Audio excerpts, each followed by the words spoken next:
بسم اللہ الرحمن الرحیم۔ جیسا کہ آپ تمام حضرات نے سوشل میڈیا کے تمام تر پلیٹ فارمز پر آپ نے یہ پڑھا اور دیکھا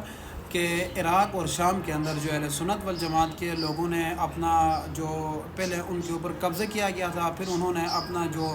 زمین ہے، اپنا جو وطن ہے، اس کو دوبارہ سے اپنے قبضے میں لے لیا۔ اور اس قبضے کے دوران پاکستان کے لیے انتہائی شرمندگی کی بات تو یہ ہے کہ پاکستان میں ایک کالعدم جماعت ہے زینبیون، اور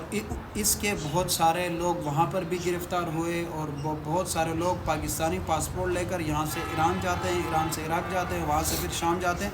اور وہاں پر بہت سارے ایسے کارکردگی، بہت سارے ایسے دہشت گردی تنظیموں کے ساتھ کام کرتے ہیں، اور اس سے پاکستان کا امیج انتہائی خراب ہو رہا ہے۔ اور پاکستان سے کے اداروں سے ریکویسٹ کرتے ہیں کہ ایسے لوگوں کو ڈھونڈے اور ایسے لوگوں کو کیفر کردار تک پہنچائے۔ اور دیکھا جائے پاکستان سے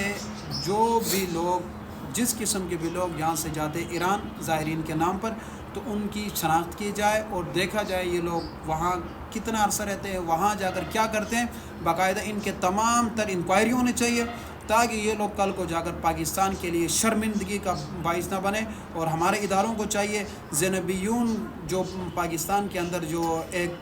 تنظیم ہے، کالعدم تنظیم ہے، اور ہمارے وہ اداروں کو بھی یہ ریکویرڈ ہے۔ اور اس کے علاوہ ادارے جو ہے مجھے سمجھ نہیں آتے، اور مختلف مقامات پر ان کو دیکھتے ہیں اور ان کو اسلحے کے ساتھ دیکھتے ہیں، اور مختلف دھماکوں پر یہ لوگ ملوث ہیں، اس کے باوجود یہ ادارے ان سے نوٹس کیوں نہیں لیتے؟ آیا اس سے آپ ملک میں کیا ثابت کرنا چاہتے ہیں؟ اگر ان لوگوں نے اپنی ایک پارٹی بنائی ہے، ایک تنظیم بنائی ہے،